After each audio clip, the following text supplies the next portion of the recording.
Hello friends, good morning. Carrot halwa చేస్తున్నాం ఇవాళ. చూడండి, క్యారెట్ని బాగా తురిమి ఈ విధంగా నెయ్యి వేసుకొని ఇలా బాగా వేయించుకోవాలి. ఫస్ట్ వేగాక చూడండి, ఇప్పుడు కాస్త వేడైంది. బాగా బాగా పచ్చి స్మెల్ పోయి మంచిగా ఉంది. ఇప్పుడు చక్కెర వేసుకొని కాస్త ఈ విధంగా కలుపుకోవాలి.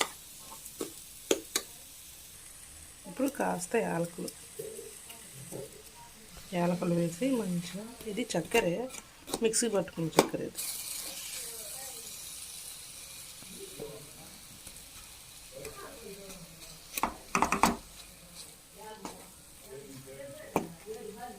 చూడండి, ఈ విధంగా బాగా చక్కెర బాగా మెల్ట్ అయిపోయింది. ఇప్పుడు కాచి చల్లార్చిన పాలు వేసుకోవాలి. ఈ విధంగా చూడండి,